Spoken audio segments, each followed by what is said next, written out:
Iran বুঝে ফেলতেছে যে রাশিয়ার সহযোগিতার দরকার আছে, কারণ রাশিয়া হচ্ছে এখনকার আমেরিকাদের বিরুদ্ধে একটা সুপার পাওয়ার। এখন আমাদের 50টা পারমাণবিক অস্ত্র থাকার কথা ছিল, অ্যাটলিস্ট না থাকুক 5টা তো থাকার কথা ছিল।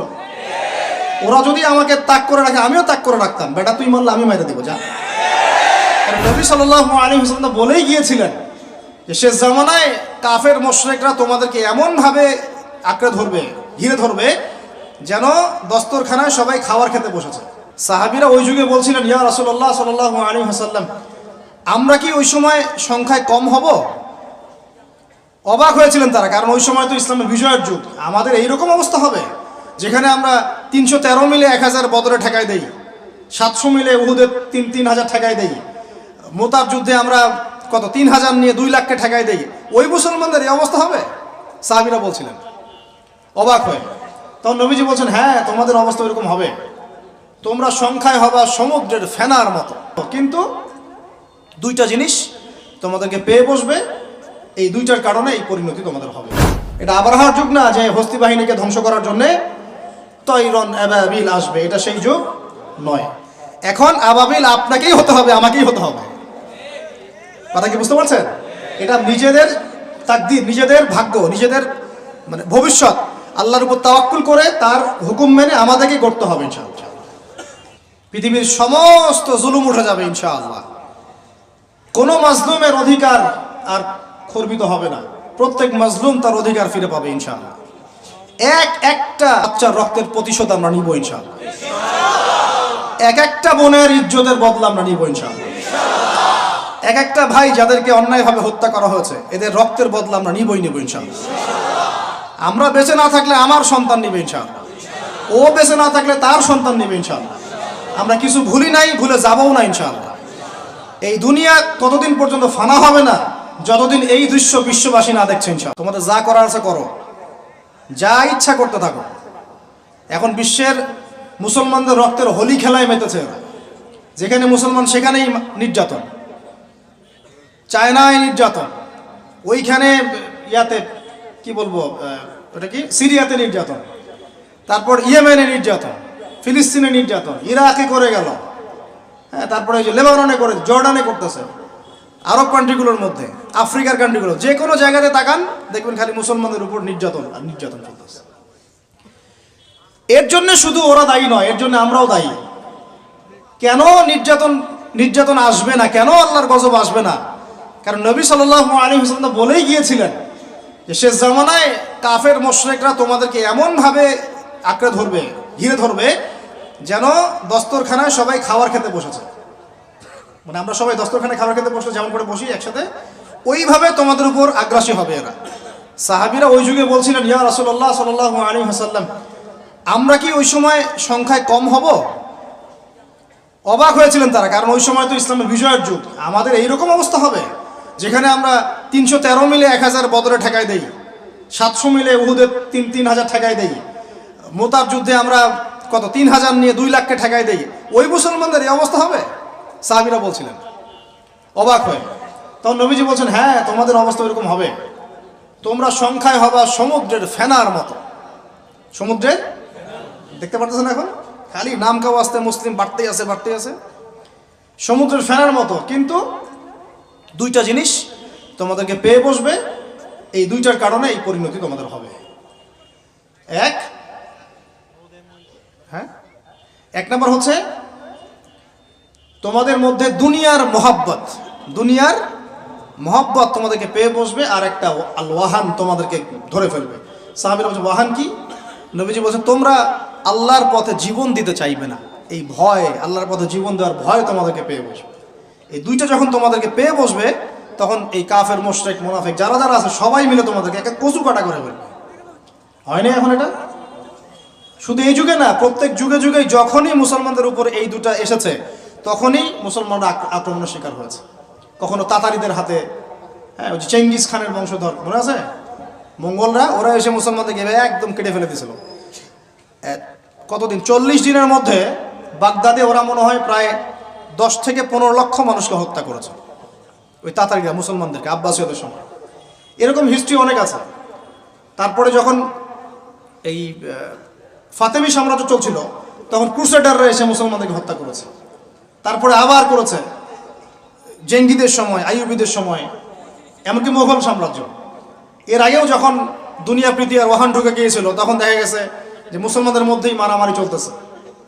হ্যাঁ, ওখান থেকে গিয়ে কর্ডোবা ইসলামী খেলাফত হয়েছে। এগুলি হিস্ট্রি পড়বেন, ইতিহাস নিয়ে ইনশাল্লাহ আরেকদিন কথা হবে।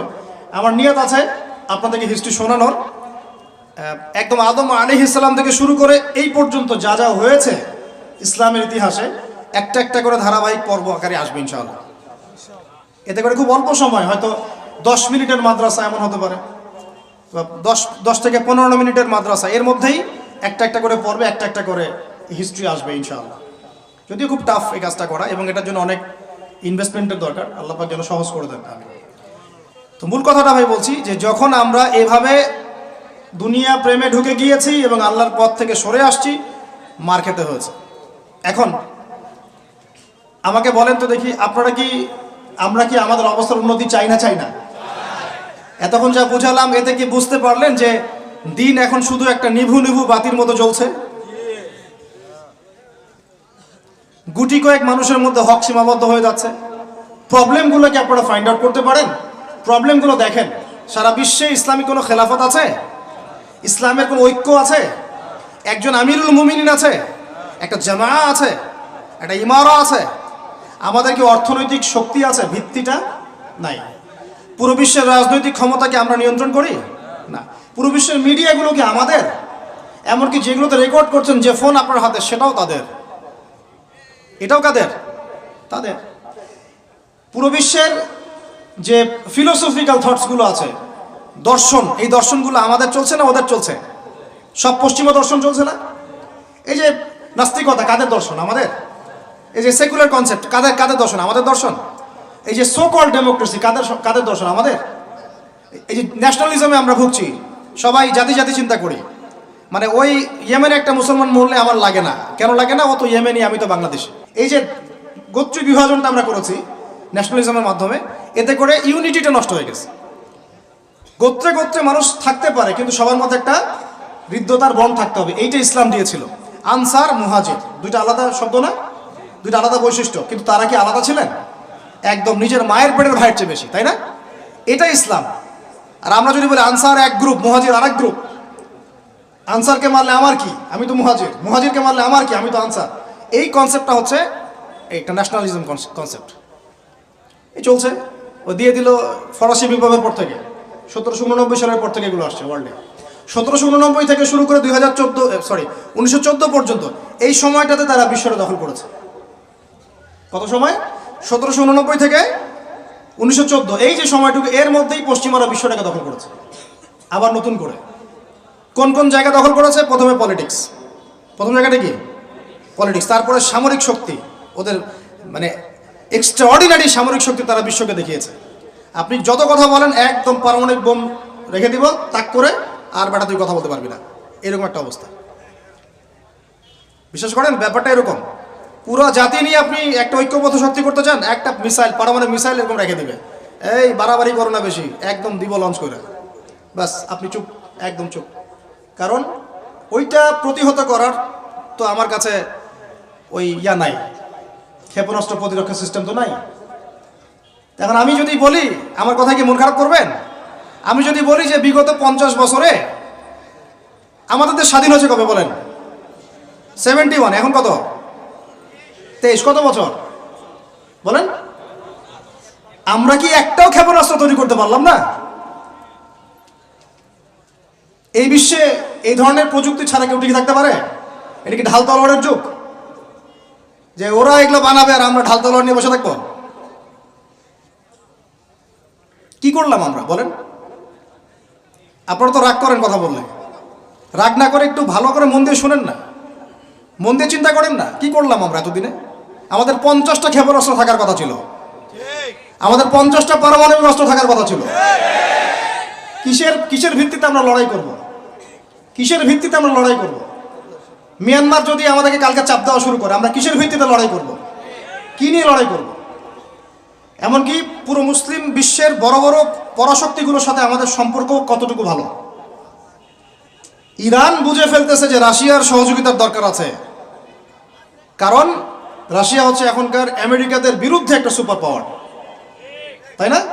অনেক কান্ট্রি এখন ওদের সাথে যুদ্ধ করতে গেলে রাশিয়ার সাথে বন্ডিং করে। এটা ওয়ার্ল্ড অ্যাফেয়ার্স। আমরা বিগত 50 বছরে কি করতে পারি না, ব্যর্থতার ইতিহাস রচনা করা যাবে। কি বলতেছেন আপনি? আমি কি বলতে চান? এটা রচনা করা যাবে একটা ইতিহাস।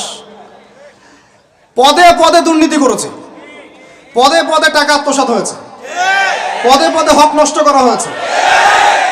এগুলো সব আমাদের সম্পদ ছিল, জনগণের ছিল। আমি কোনো পলিটিক্যাল পার্টি করি না, কখনো করিও নাই, আমার করারও কোনো শখ নাই। কিন্তু একজন আম জনগণ হিসেবে, সাধারণ জনগণ হিসেবে এই কথাগুলো বলছি। প্রত্যেক পদে পদে দুর্নীতি, টাকা আত্মসাৎ, সিস্টেম লস। কেন? একটা ছেলে যোগ্যতা আছে, চাকরি পাবে না কেন? ওই ছেলের যোগ্যতা আছে, কেন চাকরি পাবে না? আপনি আল্লাহর কাছে কি জবাব দিবেন? আপনারা বলেন, আপনারা আল্লাহর কাছে কি জবাব দিবেন? ওর যোগ্যতা আছে, কেন সে পেল না? কেন একটা গভর্নমেন্ট প্রতিষ্ঠানের মধ্যে পদে পদে আমাকে ফাইল ট্রান্সফার করতে হবে, সবাইকে টাকা খাওয়াতে হবে কেন? আমার তো যোগ্যতা আছে, আমি তো হকের উপর আছি। বিসিএস তো কোচিং আমিও করেছি, আমিও তো ক্যাডার হতে পারতাম, আমি কেন হতে পারলাম না? কেন চান্স দিলেন না? কেন বড় বড় পরীক্ষার প্রশ্ন ফাঁস হয়ে যাবে? কেন একজন ডক্টর যাকে আমরা আমাদের ট্যাক্সের টাকা দিয়ে আমাদের ভাইরা বেতন দিচ্ছে, ও কেন দেরি করে হসপিটালে আসবে? কেন আসবে? কে ব্যবস্থা নিবে এগুলোর এগেনস্টে? আমরা ব্যবস্থা নিতে পারবো? আপনাকেই তো নিতে হবে। উমর ইবনুল খাত্তাবের মতো শাসক কে হবে? আপনাকে হতে হবে, আমরা তো হব না। আর আমাদের সেই যোগ্যতাও নাই, ইচ্ছাও নাই। আমরা দায়িত্ব নিতে চাই না, দায়িত্ব ছেড়ে দিতে চাই। ইসলাম কি বলে? দায়িত্ব নিতে বলে না ইসলাম বলে যে যোগ্যকে দায়িত্ব দিয়ে দাও।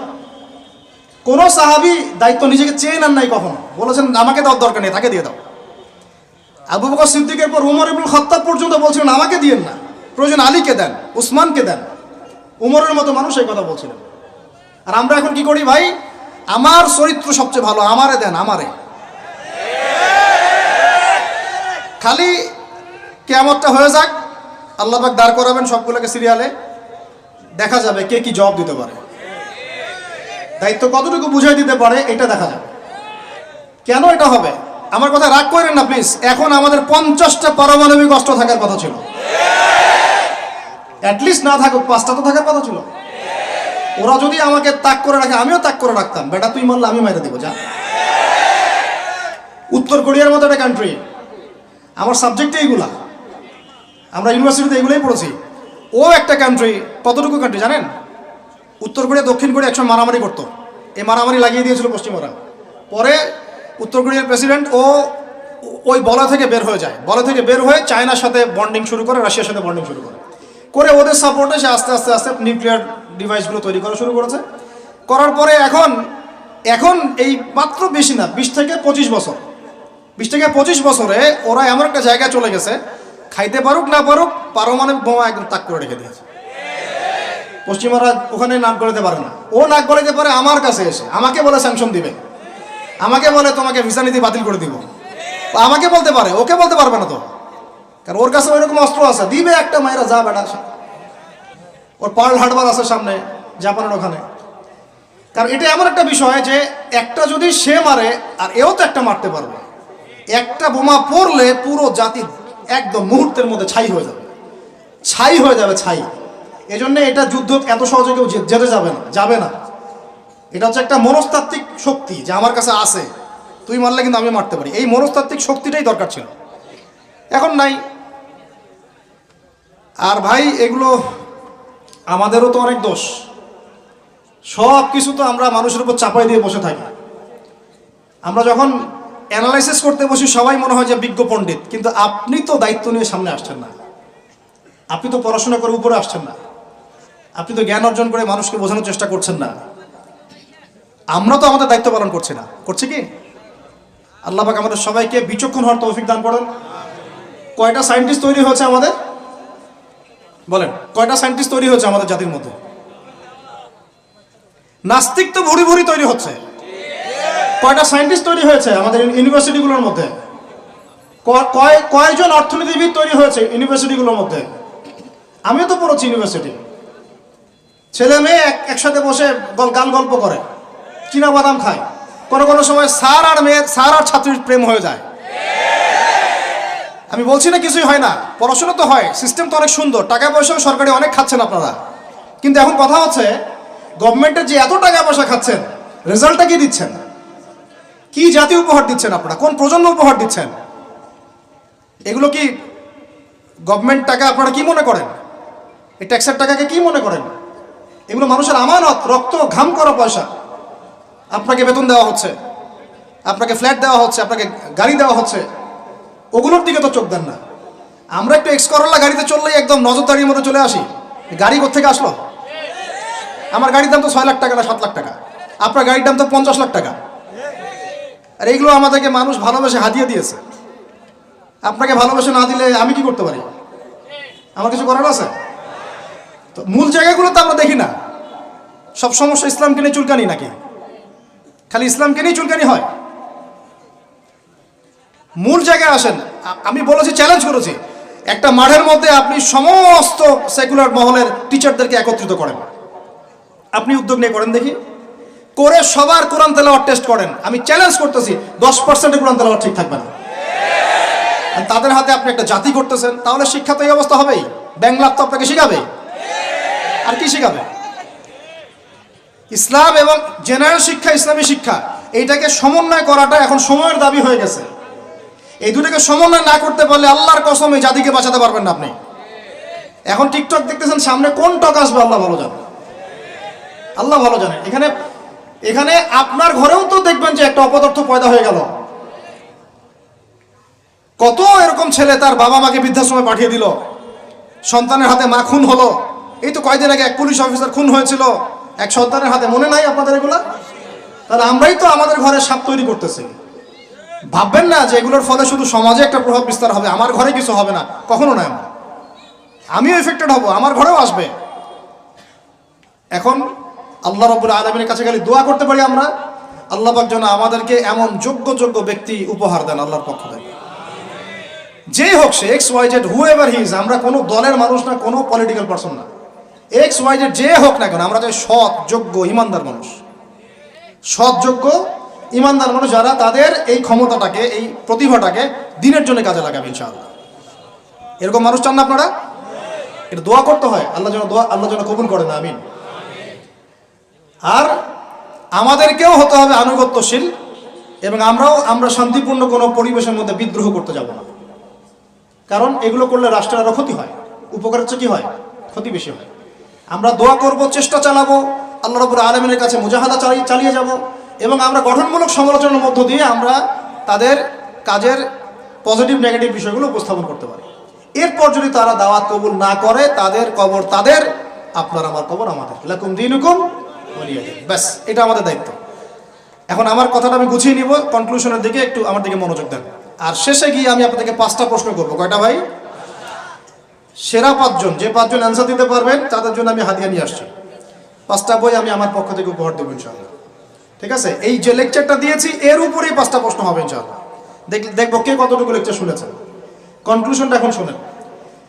পুরো বিশ্বের প্রেক্ষাপটটা এখন আমাদের অনুকূলে না। আমার সাথে বলেন তো, কি বললাম? পুরো বিশ্বের প্রেক্ষাপটটা আমাদের অনুকূলে না। বিশ্বের বড় বড় সেক্টরগুলো মনে রাখবেন, বড় বড় সেক্টরগুলো হচ্ছে 1 রাজনীতি, 2 ভূ রাজনীতি, 3 অর্থনীতি, 4 সংস্কৃতি, 5 শিক্ষা এবং 6 প্রযুক্তি। কটা বললাম? 6। এই প্রতিটা বিষয় এখন আমরা নিয়ন্ত্রণ করি না, এটাই বাস্তব, এটাই সত্য। কারা নিয়ন্ত্রণ করে? ইসলামের দুশমনরা করে, ইসলামের দুশমনরা করে। তো এরা হচ্ছে এই বিষয়গুলো নিয়ন্ত্রণ করে, প্রতিটা বিষয়, প্রত্যেকটা বিষয়, ব্যাংকিং সিস্টেম থেকে শুরু করে পলিটিক্যাল অ্যাফেয়ার্স, এভরিথিং। আমাদের হাতে কিছু নাই, কিন্তু আমরা বললাম যে ফিউচারে ঈসা আলাইহিস সালাম আসবেন এবং এটা কায়েম করবেন। এই তো কনক্লুশন। তাহলে মাঝখানে যে সময়টা বাকি আছে, এই সময়টাতে কাদের হাতে বা কোন বৈশিষ্ট্য ধারণ করতে পারলে আমাদের হাতে ওই বিজয়টা হবে? এই তো প্রশ্ন, না? এই না বিষয়টা? লাস্ট 100 বছর থেকে ওরা এই মিশনে হাঁটতে হাঁটতে হাঁটতে মোটামুটি এখন 70-80% জায়গায় কিন্তু দখল করে ফেলেছে, ফেলে নাই? ওইটা আরেকটা ইস্যু। এখন মূল কথায় আসেন। তাহলে আমরা ফিউচারটাও জানি, বর্তমানটাও বুঝতে পারছি। মাঝখানে একটা প্রজন্ম দরকার। আমরা যদি আল্লাহর কবুলিয়ত পাই, হয়তো আমরা যদি এই সময়টা পেয়ে যাই, যদি আমরা না পাই আমাদের ফিউচার জেনারেশন, যদি তারা না পায় তাদের ফিউচার জেনারেশন, এভাবে হয়তো চলতে থাকবে। কখন সেই প্রজন্ম আসবে আর কোন বৈশিষ্ট্য তাদের থাকবে, এর আগে আমি জাস্ট আপনাদেরকে দুইটা আয়াত শোনাচ্ছি। এক, আল্লাহ পাক বলছেন ইন তানসুরুল্লাহ ইয়ানসুরকুম, সূরা মুহাম্মাদে আছে, তোমরা যদি আল্লাহকে সাহায্য করো আল্লাহ তোমাদেরকে সাহায্য করবে। আমার সাথে বলেন, তোমরা যদি আল্লাহকে সাহায্য করো আল্লাহ তোমাদেরকে সাহায্য করবে। মানে আল্লাহর কি সাহায্যের দরকার আছে? তোমরা আল্লাহকে সাহায্য করো বলতে তোমরা যদি আল্লাহর দ্বীনকে সাহায্য করো, তোমরা যদি আল্লাহর দ্বীনকে সাহায্য করো আল্লাহ তোমাদেরকে সাহায্য করবেন। ওয়া ইউসাব্বিত আকদামাকুম, তোমাদের পা আল্লাহ পাক শক্ত করে দিবেন ইনশাআল্লাহ। একটা। দুই নাম্বার, ইন্নাল্লাহা লা ইউগাইয়িরু মা বিকওমিন হাত্তা ইউগাইয়িরু মা বিআনফুসিহিম, আল্লাহ পাক কোনো কওমের কোনো জাতির অবস্থা ততক্ষণ পর্যন্ত পরিবর্তন করেন না, সংশোধন করেন না, যতক্ষণ তারা নিজেরাই নিজেদের অবস্থা পরিবর্তনের চেষ্টা না করে। আয়াত তো পরিষ্কার। এখন তৈরন আবাবিল আসবে না, এসে ইসরায়েলে হামলা করবে না, পাথর নিক্ষেপ করবে না, এটা সেই যুগ না। এটা আবরাহার যুগ না যে হস্তি বাহিনীকে ধ্বংস করার জন্যে তৈরন আবাবিল আসবে, এটা সেই যুগ নয়। এখন আবাবিল আপনাকেই হতে হবে, আমাকেই হতে হবে। কথা কি বুঝতে পারছেন? এটা নিজেদের তাকদীর, নিজেদের ভাগ্য, নিজেদের মানে ভবিষ্যৎ আল্লাহর উপর তাওয়াক্কুল করে তার হুকুম মেনে আমাদেরকে করতে হবে ইনশাআল্লাহ। তাহলে কোন কোন বৈশিষ্ট্য লাগবে একটু খালি বলে শেষ করে দিই। এক, এমন প্রজন্ম চাই যেই প্রজন্ম 5 ওয়াক্ত নামাজ পড়ে। রাজি আছে কিনা ইনশাআল্লাহ? জোরে বলেন ইনশাআল্লাহ। আল্লাহ সাক্ষী থাকুন, আমিন। এমন প্রজন্ম চাই যেই প্রজন্মের প্রত্যেকটা মুসলিম পরিবারের 100% নামাজি মাশাআল্লাহ। এটা না হওয়া পর্যন্ত বড় বড় বয়ান করেও কোনো লাভ নেই। এক, ঠিক আছে ভাই? রাজি আছি তো ইনশাআল্লাহ? আজকের পর থেকে নামাজ ছাড়বো? আল্লাহ পাক আমাদেরকে নামাজ শক্ত করে ধরার তৌফিক দান করুন। আর নামাজটা ভালো করে শিখে নেবেন, ধীর স্থিরভাবে পড়বেন, তাড়াহুড়া করবেন না, ঠিক আছে? 3G 4G না, শান্তভাবে পড়বেন। দুই, আমরা এমন প্রজন্ম চাই যেই প্রজন্মের 100% মুসলমান কোরআন তেলাওয়াত করতে পারে। রাজি আছি কিনা ইনশাআল্লাহ? আগামী বছর ওয়াজ করতে আসার আগেই আপনাদের সবার কোরআন তেলাওয়াত সহি চাই ইনশাআল্লাহ। রাজি আছেন ইনশাআল্লাহ? আল্লাহকে কথা দেন, রাজি আছেন? অবশ্যই অবশ্যই কোরআন তেলাওয়াত শিখতেই হবে। যেমনি পারেন, যেভাবে পারেন, যত টাকা লাগুক, যার কাছে যেতে হয় হোক, যত দূরে সফর করতে হয় হোক, আপনার দায়িত্ব এটা, আমার দায়িত্ব না, হুজুরের দায়িত্ব না, এটা আপনার দায়িত্ব। আপনি কিভাবে শিখবেন আপনার ফিকির। 3 নাম্বার, আমরা এমন প্রজন্ম চাই যেই প্রজন্ম ভিতরে বাহিরে সুন্নতের অনুসারী। রাজি আছি ইনশাআল্লাহ? সবার চেহারা দাঁড়িয়ে থাকবে ইনশাআল্লাহ? সবার সুন্নতি লেবাস থাকবে ইনশাআল্লাহ? সুন্নতের আমল থাকবে ইনশাআল্লাহ? সুন্নতের জিন্দেগি বই পাওয়া যায়, কিনবেন, প্রত্যেকটা কাজের সুন্নত দেখে নেবেন, ঠিক আছে ভাই? প্রত্যেকটা কাজের সুন্নত আমল করার চেষ্টা করবো, আল্লাহ পাক তৌফিক দান করুন, আমিন। শেষ করে দিচ্ছি, মনোযোগ ধরে রাখেন, আর 5 মিনিট। 4 নাম্বার, এমন প্রজন্ম চাই যেই প্রজন্ম কোশ্চিনকালেও হারাম খাবে না। রাজি আছি ইনশাআল্লাহ? হারাম খাবো? সুদ খাবো? ঘুষ খাবো? দুর্নীতি করব? মানুষের সম্পদ আত্মসাৎ করব? অন্যায়ভাবে আমরা মানুষকে ঠকাবো? আল্লাহ পাক আমাদেরকে বোঝার তৌফিক দান করুন, আমিন। 5, এমন পরিবার চাই যেই পরিবার হবে পুরোপুরি ইসলামিক পরিবার। রাজি আছেন ইনশাআল্লাহ? আল্লাহ কবুল করুন, আমিন। এই জায়গাতে গিয়ে আপনাদেরকে একটা নসিহত করি যুবকদেরকে, বেশিরভাগই তো অবিবাহিত নাকি? কি দুঃখ, কি কষ্ট। একটা কাজ করবেন, আগে একটা ছোটখাটো হালাল রিজিকের ব্যবস্থা করবেন, তারপরে বিয়ে শাদী। হালাল রিজিকের ব্যবস্থা না কইরা বিয়ে শাদী করতে যায় না, নিজের মান সম্মান গায়রত বলে কিছু থাকবে না, ঠিক আছে ভাই? আরো যে বলছি, ভুলেও বেদিন কোনো মেয়েকে বিয়ে করতে যায় না। দিনদার মেয়ে খুঁজবেন, আর দিনদার মেয়ে তো বাইরে সার্টিফিকেট লেবাস দেখে বোঝা যাবে না আসলে। এটা আপনাকে খোঁজখবর নিতে হবে, দেখতে হবে তার পরিবার কেমন, ব্যাকগ্রাউন্ড কেমন, মা কেমন, ইত্যাদি ইত্যাদি, তার কোয়ালিফিকেশন কেমন, এবং পাত্রী দেখেও নেবেন। পাশাপাশি আল্লাহর কাছে দোয়া করতে হবে বেশি করে। কি করতে হবে? স্ত্রী খাদিজার মতো হতে পারে, আবার নূহ আলাইহিস সালামের স্ত্রীর মতো হতে পারে। বুঝেন পার্থক্য? বোঝেন? খাদিজা রাদিয়াল্লাহু আনহা মানে কি? এমন একজন মহিয়সী নারী যে একজন মহাপুরুষের পিছনে সাপোর্ট দিচ্ছেন। সুবহানাল্লাহ, কি সাপোর্টটা দিয়েছেন, দেন নাই? নবী সাল্লাল্লাহু আলাইহি ওয়াসাল্লামকে পুরো নবুয়তের জীবনে। এটাও হতে পারে তাকদিরে। আবার নূহ আলাইহিস সালামের স্ত্রী, মনে আছে? লূত আলাইহিস সালামের স্ত্রী, তারা দুজন নবী, তারা দুজন জান্নাতি, তাদের স্ত্রীরা হবে জাহান্নামী। বলেন নাউজুবিল্লাহ। তো এই জন্য তাকদির কার হাতে? বাস আল্লাহর কাছেই বারবার ইস্তেখারা করে করে করে চেয়ে নিতে হবে, আল্লাহ আমাকে এমন একজন নেককার স্ত্রী দান করুন যিনি আমাকে আপনার পথে চলতে সাপোর্টিং হ্যান্ড হবে, আমাকে পিছন থেকে বুস্ট আপ করবে ইনশাআল্লাহ। আচ্ছা, ইনশাআল্লাহ ফ্যামিলি নিয়ে বিয়ে শাদী নিয়ে আরেকদিন ওয়াজ হবে ইনশাআল্লাহ। 5 কয়টা বলছি ভাই? 5টা না 6টা? 5টা। 6 নাম্বার, যে বাচ্চা কাচ্চা আছে আমাদের ভাই বোন, ছোট ছোট ছোট বাচ্চা কাচ্চা যেগুলো, এক একজনকে এক একজন মর্দে মুজাহিদ হিসেবে তৈরি করবে। জি আছে ইনশাআল্লাহ। তাহলে ওদেরকে আমরা পড়াশোনা করাবো কি কি পড়াশোনা করাবো? হ্যাঁ, কি পড়াবেন? হামটি টামটি নাকি Jack and Jill went up the hill, twinkle twinkle, কি পড়াবেন? ওর কচি মাথাটাকে তো সময় নষ্ট করে ফেলতেছেন। বাচ্চা কাচ্চাদেরকে ইসলামিক মূল্যবোধ দিয়ে বড় করেন। প্লিজ ভাই বসেন একটু, এগুলো করেন না, শেষ করতে দেন, পরিবেশটা বজায় রাখেন। আর 4টা পয়েন্ট, কয়টা? 6টা বলছি না? 7 নাম্বার হচ্ছে আল্লাহ পাক আমাদেরকে প্রতিভা দিয়েছেন না সবাইকে? কেউ লিখতে পারে, কেউ বলতে পারে, কেউ ব্যবসা ভালো বোঝে, কেউ ইন্টারনেট সেকশন ভালো বোঝে, এরকম আছে না? আল্লাহ পাক আপনাকে যা দিয়েছেন ওইটাকেই দিনের জন্য কাজে লাগাবেন। রাজি আছেন? 8 নাম্বার, আমাদের প্রত্যেক পরিবারের মা বোনদেরকে খাস পর্দা রাখতে হবে। নাস্তিকরা কি বলে বলুক, সেগুলোটা কি বলে বলুক, ইউনিভার্সিটি টিচার কি বলে বলুক, নেকাব খুলতে বাধ্য করে কি করে করুক, আপনি আপনার পরিবারকে পর্দা রাখবেন। যদি ওদিকে দেখেন যে কোনোভাবেই কাজ হচ্ছে না, ওই জগৎ ছেড়ে দিয়ে বাসায় চলে আসে, দরকার নেই, দরকার নেই পড়াশোনা। আমি আমার মেয়েকে মাদ্রাসায় পড়াবো, দরকার নেই আমার ওই পড়াশোনা, ঠিক আছে? প্রয়োজনে নিজে প্রতিষ্ঠান করে আপনার সন্তানকে পড়াবেন। আপনার সামর্থ্য আছে, নিজে প্রতিষ্ঠান করেন, করে সন্তানকে পড়াশোনা করেন ইনশাআল্লাহ। আগে কি প্রতিষ্ঠান ছিল নাকি? যে যুগটা সোনালী যুগ, ওই যুগে কোনো শিক্ষা প্রতিষ্ঠানই ছিল না। মানুষ ওস্তাদের কাছে ম্যান টু ম্যান পড়তো। একজনের কাছে কোরআন, একজনের কাছে হাদিস, একজনের কাছে উসুল, একজনের কাছে আরবি, এভাবে পড়তো মানুষ। ওরা মানুষ হয় নাই? তো এখন পরিবেশ গড়ে তোলার ফিকির করব, যদি না পারি আমার সন্তানকে আমি ইসলামিক লাইনে পড়াবো ইনশাআল্লাহ।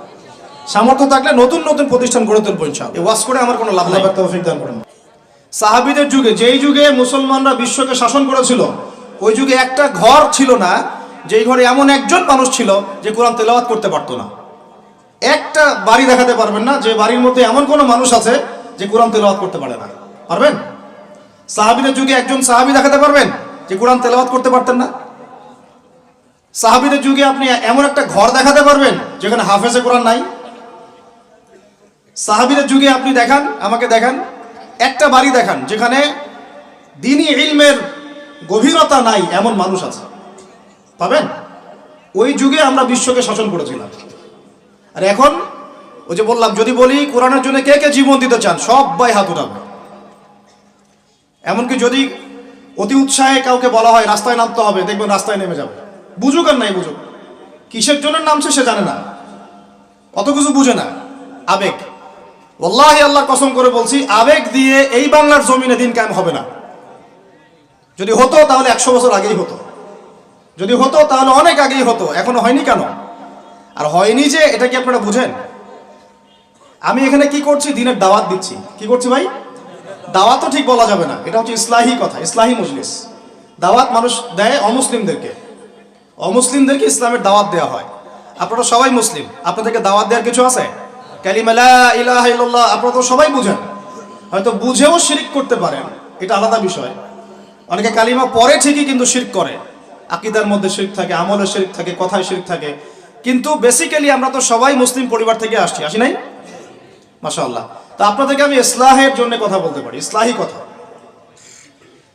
মূল কথা হচ্ছে আমি আপনাদেরকে ইসলাহ সংশোধনের কথা বলছি। আমি এখানে দিন কায়েম করতে পারবো না, সেই অথরিটি, সেই সভরেন্টি আমার কাছে নাই। কি নাই? সেই অথরিটি, সভরেন্টি আমার কাছে নাই। এই এলাকায় যদি কেউ মদ পান করে, আপনি কি তাকে 40টা বেত্রাঘাত করতে পারবেন? আপনি কেন, যিনি এখানকার দায়িত্বশীল তিনিও পারবেন না। পারবেন? খোলামেলা কথা বলেন, পারবে? একজন যদি চুরি করে, ওই যে মসজিদে শীতকালে চোর বেড়ে যায় না, এখন চুরি তো বেড়ে গেছে, আপনারা বুঝেন না?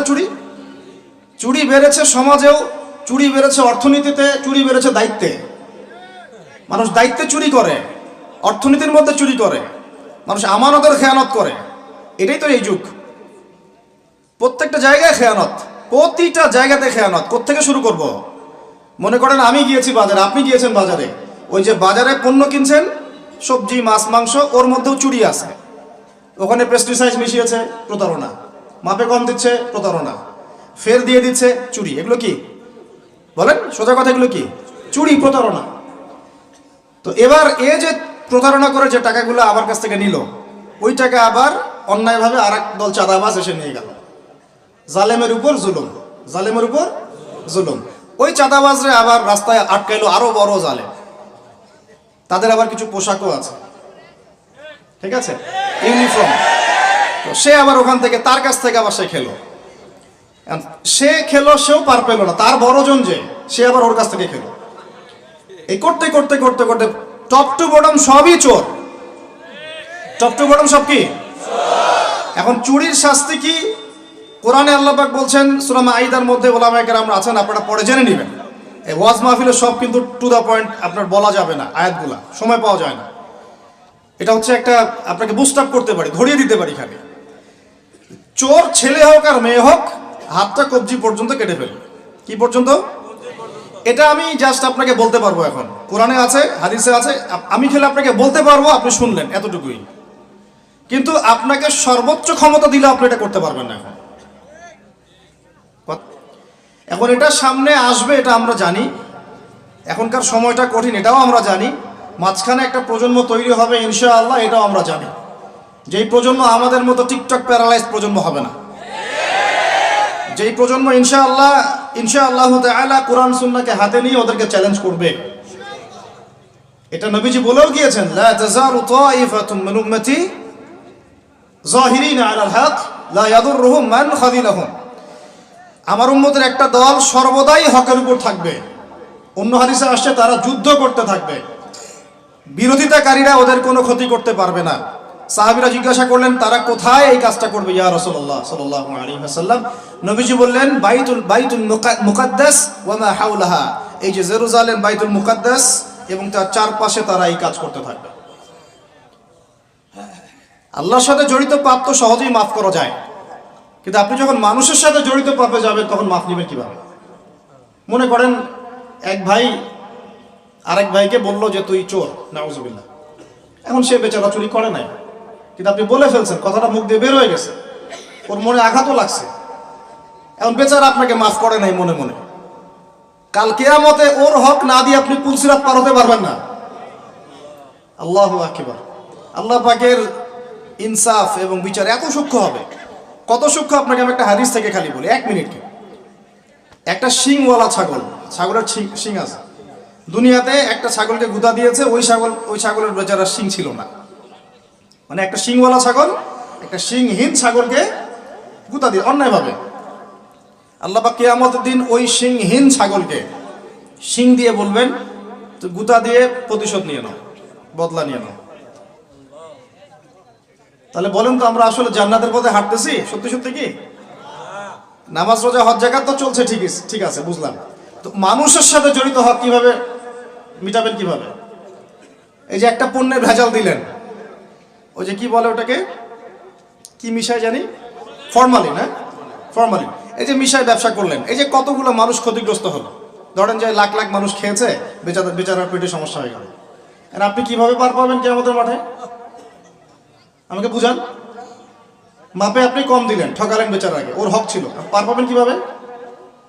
বেচারা ও কিছুই করে নাই, অযথাই তাকে অপবাদ দিলেন এবং সারা দেশের সামনে ওকে ধুয়ে রেখে দিলেন অন্যায়ভাবে। এখন আপনি পার পাবেন কিভাবে? এই জিনিসগুলো আমরা ভাবি না। আমরা মনে করি নামাজ পড়েছি বা সব পার। মানুষের সাথে জড়িত হক এত সহজে মাফ, বলেন আমার সাথে, মানুষের সাথে জড়িত হক এত সহজে মাফ হবে না। কি করণীয় তাহলে? ওই যে যার সম্পদ নিয়েছেন তার সম্পদ ফেরত দেওয়া, যার মানহানি করেছেন তার মান সম্মান ফেরত দেওয়া। এখন যে মেয়েটার মান সম্মান হানি করে ফেললেন, যে মেয়েটার ইজ্জত নিয়ে নিলেন, এখন কি হবে? কেমন করে ফেরত দিবেন? কিভাবে ফেরত দিবেন? যাকে ধর্ষণ করলেন, যাকে মিথ্যা অপবাদ দিলেন, যার সাথে জেনা করে ফেললেন, ভাবা উচিত না এগুলো? মনে রাখবেন, বড় বড় পরহেজগার, দুনিয়াতে যাদেরকে খুব বড় বড় পরহেজগার মনে হচ্ছে, এমন অনেক মানুষ আল্লাহ না করুক কালকে আমাদের মাঠে জাহান্নামে যাবে। এই জন্য আমরা বলি যে ভাই, আমাদেরকে নিয়ে আমরা তো কিছুই না, আমরা তো ডাস্টবিনের আবর্জনাও না। যে যুগ চলে গেছে ইসলামদের, ওই যুগের তুলনায় কোরআনে যা পড়ি আর হাদিসে যা দেখি আর সিরাতে যা বুঝি, এর তুলনায় আমরা ডাস্টবিনের আবর্জনাও না। তাদেরকে নিয়ে আপনারা এত আইওয়াশ শোডাউন কেন করতে যান? কি মনে করেন সবচাইতে গুনাহগার মানুষ হয়তো এখানে আমি আপনাদের মধ্যে? কোনো দরকার নাই শোডাউন করার। মূল কথাটা আমার ওদিকে চলে যাচ্ছে। মূল কথাটা হচ্ছে, এখানে একটা পয়েন্ট মনে রাখবেন, মানুষের সাথে জড়িত হক এই দুনিয়াতে আদায় করতে হবে। ঠিক আছে ভাই? এটা লজ্জার কিছু নাই। অন্যায়ভাবে গালি দিলে বলবেন যে ভাই আমার ভুল হয়ে গেছিল, আপনাকে গালি দিয়ে ফেলছিলাম, আমাকে মাফ করে দেন। টাকা নিয়েছেন কারো, ফেরত দেন নাই, দিয়ে দেন সামর্থ্য থাকলে। ওকে না পেলে কি করবেন? তার পরিবারকে দিবেন। তার পরিবারকেও পান নাই, বেচারা নাই পৃথিবীতে, তাহলে তার পক্ষ থেকে সৎকার করে দিবেন। ঠিক আছে? এখন তাহলে যাদের সাথে অন্যায় করে ফেলেছেন বিয়ে শাদী করে ফেলতে হবে নাকি? এছাড়া তো কোনো গতি দেখতেছি না। সম্মানের হক সম্মান দিয়ে আদায় করতে হবে নাকি? যদি সুযোগ থাকে, সুযোগ না থাকলে ওদিকে যাওয়ার দরকার নাই, না হলে শয়তান আবার ওদিকে ধোকা দিবে। শয়তান আরেকটা ধোকা দিবে নেক্সট শুরুতে, ওদিকে যাওয়ার দরকার নেই। তওবা ইস্তেগফার করে ফিরে আসেন, আল্লাহ পাক তৌফিক দান করুন। আর যারা ব্যবসা করতে গিয়ে মানুষকে মাপে কম দিচ্ছেন, মানুষকে হারাম খাওয়াচ্ছেন, বলছেন টাটকা জিনিস কালকে রান্না করছে হুজুর, 3 দিন আগের বাসি তরকারি খাওয়াই দিল। একটা কি খাবেন এটা নিয়ে কথা বলতে গেলে তো আরো 2 ঘন্টা চলে যাবে। খাবেন কি? সবকিছুর মধ্যে ভেজাল দিয়ে রেখে দিচ্ছে। একটা সবজি খাবেন তার মধ্যে ভেজাল দিচ্ছে, মাছ খাবেন তার মধ্যে ভেজাল দিচ্ছে, একটা কুরবানির গরু কিনবেন তার মধ্যে গরু মোটা তাজাকরণ করে মোটা ফুলাই দিচ্ছে। খাবেন কি? দুধ খাবেন? মুসলমানের দোকানে খাঁটি দুধ পাওয়া যায় না, হিন্দুর দোকানে যাওয়া লাগতেছে। এই হচ্ছে অবস্থা আমাদের। দিন কায়েমের কথা আমরা যে বলি না, আমাদের তো নিজের ভিতরেই দিন কায়েম হয় নাই এখন। আমাদের নিজের আত্মার ভিতরে এখনো দিন কায়েম হয় নাই। সত্যি কথা এটাই। যাদের মধ্যে হয়েছে কোটি কয়েক মানুষ, তাদের সংখ্যা নিতান্তই নগণ্য, নিতান্তই কম। আল্লাহওয়ালা মানুষ যারা বাংলার মাটিতে আনাচে কানাচে আছেন, তাদের সংখ্যা নিতান্তই কম। ম্যাক্সিমাম আমরা নিজের 3.5 হাত দেহের উপরেই দিন কায়েম করতে পারি। আল্লাহ পাক আমাদেরকে কথাগুলো বোঝার তৌফিক দান করুন। এখন যেখান থেকে আসলাম দেখেন, ওরা ঈসা আলাইহিস সালামকে হত্যা করেছে না করে নাই? করে নাই। আল্লাহ পাক উঠিয়ে নিয়েছেন। কেন? আল্লাহ পাক তাকে আবারও ফেরত পাঠাবেন শেষ জামানায়। তিনি বাইতুল মুকাদ্দাস থেকে এই বিশ্বটাকে আবার শাসন করবেন ইনশাআল্লাহ। এটা একটু বোঝেন, আপনাদেরকে একটু বুঝাই। এক সময় ছেলে মেয়েরা একসাথে রিকশায় চড়লে লজ্জাবোধ করত, এখন কেউ লজ্জাবোধ করবে না। এটা হয়েছে নিউট্রাল। তারপর একটা যুগ আসলো, প্রেমপত্র লেনদেন হতো। আমরা জানি না, আমাদের দাদা বাবারা জানে, ওই জেনারেশন জানে। ওই জেনারেশনের সাহস ছিল না যে কোনো মেয়ের সাথে কফি শপে বসবে, রিক্সায় ঘুরবে বা এটা ওইটা করবে। এখন তারপর একটা জেনারেশন আসলো, এটা নিউট্রাল হয়ে গেল। তারপরে আরেকটা আসলো, এরা আর ওইসবে নাই, সরাসরি কাজ করতে চায়, সরাসরি অন্যায় করতে চায়, সরাসরি জেনা। এখন সেই যুগ চললো। তারপরে আবার পরকীয়াটা আসলো, সিরিয়াল দেখায় দেখায় পরকীয়া, বাসায় স্বামী বাইরে আরেকটা ছেলে, বাসায় স্ত্রী বাইরে একটা মেয়ে, এই যুগ চললো। তারপরে শুরু হলো কি? সমকামিতা। ছেলে ছেলে জেনা করা শুরু করলো, নাউজুবিল্লাহ। এখন ওটা চলতেছে আর কি, এখনকার সমাজ ওইদিকে যাচ্ছে। আর যে কি কি আসবে আল্লাহ ভালো জানেন। এবং আমার মনে হয়, আল্লাহ মাফ করুক আমাদেরকে, আমার মনে হয় আমরা জোর করে আল্লাহর গজব টেনে নিয়ে আসতেছি। সুদের মধ্য দিয়ে, জেনার মধ্য দিয়ে, ব্যভিচারের মধ্য দিয়ে, অন্যের হক নষ্ট করার মধ্য দিয়ে, ঠিক আছে, সমকামিতা প্রমোট করার মধ্য দিয়ে, আল্লাহ রাব্বুল আলামিনের জমিন থেকে আল্লাহর আইনগুলো সব উঠাই দিয়ে আমরা আল্লাহ পাকের গজব জোর করে টেনে আনতেছি। যদি আসে, আল্লাহ না করুক, ভালো মন্দ কেউ পার পাবো না আমার ধারণা। কারণ সেই ভালোদের উপরে গজব আরো বেশি আসবে যারা হক চিনেও মানুষকে চেনায় নাই, যাদের কাছে কোরআন সুন্নাহর জ্ঞান ছিল হক যারা চিনত কিন্তু মানুষকে সতর্ক করে নাই, ওদের উপরে আরো বেশি করে গজব আসবে। আল্লাহ পাক হেফাজত করুন। আমি মূল কথাটাই চলে আসি আবার ফিরে। আমি আপনাদেরকে ইসলাহের কথা বলছি, এখানে কায়েম নাই। কি নাই? যেটা বলছিলাম হাত কেটে ফেলা, আপনি সেটা করতে এখন পারবেন না। যদি কেউ ব্যভিচার করে, বিবাহিত মানুষ, শাস্তি কি? অনেকে জানেই নাই। রজম করতে হয়। কি করতে হয়? মাটিতে অর্ধেক কোমর পর্যন্ত পুঁতে ফেলে পাথর নিক্ষেপ করে হত্যা করবে এবং একদল মানুষ তা দেখবে। একদল মানুষ যে দেখবে, শাস্তি অবলোকন করা, এটা ইসলাম কোরআনে নতুন করে নাজিল করে নাই। প্রাচীন গ্রিক দর্শনগুলো পড়ে দেখবেন, ওই অ্যারিস্টটলদের যুগ যেটা ছিল, ওই যুগেও শাস্তি সামাজিকভাবে দেওয়া হতো, সবাইকে দেখিয়ে দেওয়া হতো। এতে একটা ভালো ইম্প্যাক্ট পড়ে। কেমন ইম্প্যাক্ট পড়ে? যদি চোরের হাতটা কাটেন আর সবাই দেখে 10 জন, ওই 10 জন জীবনে কাজ করতে যাবে না। আল্লাহ পাক সেই বিধানটা রেখে দিয়েছেন। আর প্রাচীন গ্রিকের যে দর্শন, এটা বিকৃত, কিন্তু ওই সভ্যতার মধ্যেও তো আল্লাহর নবী এসেছিলেন, আসেন নাই? এমন কোন সভ্যতা নাই যার মধ্যে আল্লাহ পাক নবী পাঠান নাই। তাহলে এই হিন্দু ভাইরা নিঃসন্দেহে তাদের কাছেও কোনো না কোনো নবী আসছিল, তাদের শিক্ষা থেকে তারা হয়তো বের হয়ে গেছে। ইহুদিরা, ওদের কাছে নবী আসে নাই? আসছে, ওরা শিক্ষা থেকে বের হয়ে গেছে। খ্রিস্টানরা, তাদের কাছে নবী আসে নাই? এসেছে। চাইনিজ সভ্যতায়, ওখানেও হয়তো কোনো নবী এসেছে। আল্লাহ পাক বলেছেন ওয়ালিকুল্লি কওমিন হাদ, প্রত্যেকটা কওমের মধ্যে আমি নবী পাঠিয়েছি। প্রত্যেক কওমে, তার মানে এই সভ্যতা যতদিন থেকে ঘুরছে পৃথিবী, আদম আলাইহিস সালামের পর থেকে, কোন প্রত্যেকটা স্থানে, কালে, পাত্রে আল্লাহ রাব্বুল আলামিন নবী পাঠিয়েছে। তাদের মধ্যে কেউ ছিলেন নবী, কেউ ছিলেন রাসূল। এই তো, তার মানে সবার কিন্তু একটা মৌলিক শিক্ষায় মিল থাকবে। এই জন্য মানুষের ফিতরতগত একটা মৌলিক শিক্ষা ভিতর থেকে চলে আসে যে আল্লাহ ছাড়া কোনো ইলাহ নাই। এটা কিন্তু সবাই বিশ্বাস করে একজন উপরওয়ালা আছে। দেখবেন সবাই বিশ্বাস করে, সব ধর্মের লোকই বলে যে উপরওয়ালা একজন আছে। আপনি তার ক্ষতি করলে বলবে যে উপরওয়ালা দেখবে, আল্লাহ না বললেও বলবে কি উপরওয়ালা দেখবে। তো মূল কথাটা হচ্ছে যে এই যে শাস্তি দেওয়ার বিধান, এটা আল্লাহ পাক নতুন করে এখানে নাজিল করেন নাই। প্রকাশ্য শাস্তির বিধানটা আগেও ছিল এই বিশ্বের মধ্যে, প্রাচীন গ্রিক রোমান সভ্যতার মধ্যে এটা ছিল। এই বিধান যদি সবাই দেখে তাহলে কি পাপ বাড়বে? হত্যাকাণ্ড বাড়বে না কমবে? এখন আমাকে বলেন তো, বর্তমান প্রচলিত যে বিষয়গুলো চলছে পুরো বিশ্বে, আমি বাংলাদেশ নিয়ে কথা বলি না খুব একটা, কারণ আমাদের চিন্তা বিশ্ব নিয়ে। কি নিয়ে?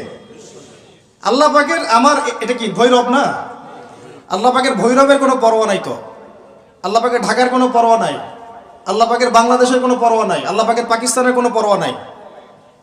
আল্লাহ রাব্বুল আলামিনের কোনো দেশের মানুষের উপর আল্লাহ পাকের কোনো পরোয়া নাই।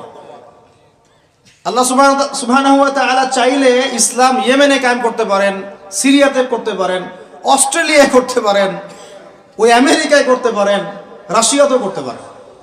কার খাতে ক্ষমতা? আল্লাহ পাকের কোনো পরোয়া নেই আমাদের। আমরা যদি আমাদের কাজ ঠিকঠাক মতো করি, আমরা সফল হব। যদি না করি, আমাদের লস, আল্লাহ রাব্বুল আলামিনের লস বলতে কিছু নাই। আছে? আল্লাহ পাকের কিচ্ছু যায় আসে না, আমরা জাস্ট একটা সুযোগ পেয়েছি মাত্র। আপনি সেজদা করেন বা না করেন। একজন আলেম আমাকে বলেছিলেন, ওনার কাছে দার্স নিচ্ছিলাম, উনি বলছিলেন যে এই যে রাস্তার মধ্যে আমরা যখন হাঁটি, একটা পোকা পড়ে আছে, ধরেন একটা ফল পড়ে আছে, ফলের মধ্যে পোকা ধরে গেছে। বাজার করতে গিয়েছেন, একটা ফল দেখছেন, ওর মধ্যে পোকা পড়ে গেছে। এমনকি আমরা ওয়াশরুমে যাই, ওয়াশরুম যদি মাইক্রোস্কোপ দিয়ে দেখেন ব্যাকটেরিয়া আছে না নাই? আছে না? ওরা পর্যন্ত আল্লাহর তাসবিহ পাঠ করে, সুবহানাল্লাহ। তো আল্লাহ পাক তো আমার নামাজের মুখাপেক্ষী না, আল্লাহ পাক তো আপনার নামাজের মুখাপেক্ষী না। আপনি পড়ছেন না, আপনি হতভাগা। এই আসমান জমিনে সবাই আল্লাহর তাসবিহ পাঠ করছে। আমার আল্লাহ এত বড়, আমাদের আল্লাহ এত বড়, এত মহান, পুরো মহাবিশ্বের সমস্ত সৃষ্টি আল্লাহর তাসবিহ পাঠ করছে। আমরা না করলে কি যায় আসে? আমরা তাসবিহ তাহলিল না করলে, কোরআন তেলাওয়াত না করলে, সালাত না পড়লে, তাহাজ্জুদ গোজন না হলে, হালাল না খাইলে আল্লাহ পাকে কিছু যায় আসে না? যায় আসে? এটাই যদি ফিল করেন তাহলে ইনশাআল্লাহ আপনি মাথাটা নত করে আল্লাহর কাছে ফিরে আসবেন। অনুভূতিটা জাগ্রত করার চেষ্টা করছেন। আরেকটা অনুভূতি নেবেন বাসায় গিয়ে। এবার এগুলো আমরা ভাবি, এভাবে ভাবার চেষ্টা করি। এই যে আমরা এখানে বসে আছি, ধরেন 5000 মানুষ, কথার কথা, মনে করেন আমরা কেউই দুনিয়াতে নাই। এই দুনিয়ার ঘূর্ণন থেমে যাবে কি না? থেমে যাবে? এই দুনিয়া ঘুরবে না ঘুরবে না? রাত দিন আসবে না আসবে না? আমাদের পরিবার থাকবে না থাকবে না? মাঝখান থেকে আমরা আমাদের সময়টা এবং সুযোগটা নষ্ট করলাম। অতএব এত চিন্তা বাদ দেন, চাকরির কি হবে, ব্যবসার কি হবে, আমার মা বোনের কি হবে, আমার পরিবারের কি হবে, আমার এইটার কি সেটার কি, সব চিন্তা বাদ দেন। আপনি এখন আগে চিন্তা করেন যে আমরা দুনিয়াতে কিভাবে আল্লাহর দিন পালন করব, কিভাবে পরকালে নাজাত পাবো। আগে নিজের চিন্তা করেন। আমরা তো মানুষের চিন্তা করে করে লাইফ নষ্ট করে ফেলে দিলাম। এখন আপনারা শিক্ষা নিচ্ছেন না দিনের। কেন শিক্ষা নিচ্ছেন না? কারণ আপনারা চিন্তা করেন যে একটা সার্টিফিকেট দরকার, চাকরি পাইতে হবে। এই ফ্লোতে যেতে যেতে আপনার 20 বছর 25 বছর চলে যাবে, পরে আফসোস করবেন। ওই সার্টিফিকেট আপনি কার জন্য চান? নিজের জন্য, একটা ভালো মেয়েকে বিয়ে করতে চান, হালাল খাইতে চান, এই তো আপনার সন্তানদের ভবিষ্যৎ চান। এটাই তো আমাদের গোল নাকি? আল্লাহ পাক এগুলো করতে নিষেধ করেন নাই, কিন্তু দিনের শিক্ষা এবং আমল বাদ দিয়ে নয়। আমরা এখন এই দুনিয়ার পিছনে ছুটতে ছুটতে আল্লাহকে ভুলে যাই, রাসূলকে ভুলে যাই, নামাজকে ভুলে যাই, কোরআনকে ভুলে যাই। এটাই সবচেয়ে সমস্যা আমাদের, এইটাই সবচেয়ে বড় সমস্যা। যে যুব সমাজ সালাত আদায় করছে না, এরা আল্লাহর জন্য জিহাদ করবে? কশ্চিন কালেও না। যে যুব সমাজ কোরআন তেলাওয়াতই করতে জানে না, আবেগে খালি বলতে পারে যে হ্যাঁ কোরআনের জন্য জান দিতে প্রস্তুত, কিন্তু পারবে না এটা করতে। যে যুব সমাজ হারাম সম্পর্ক থেকে বের হতে পারছেন না, কিভাবে চিন্তা করলেন যে আপনি বাইতুল মুকাদ্দাস জয় করবেন? যে যুব সমাজ সুদ ছাড়তে পারতেছে না, পাবজি ফ্রি ফায়ার ছাড়তে পারতেছে না, সমকামিতার দিকে ধাবিত হচ্ছে, ট্রান্সজেন্ডার দিকে ধাবিত হচ্ছে, ফ্রি মিক্সিং অ্যাভেলেবল, এই যুব সমাজ বাইতুল মুকাদ্দাস জয় করবে না। কোন যুব সমাজ করবে? আমি পরে আসতেছি ওইদিকে। আগে বোঝেন এই সিচুয়েশনে এইভাবে হবে না ভাই। আর একটা চিন্তা আমরা বাদ দিব, কোন রকম পাস করার চিন্তাটা বাদ দিব। আমাদের সবার একটা চিন্তা হয়ে থাকে, কি চিন্তা? কোন রকম পার পাইলেই পার। চিন্তা করি যে কোন রকম যদি বাঁচতে পারি তাইলেই হবে।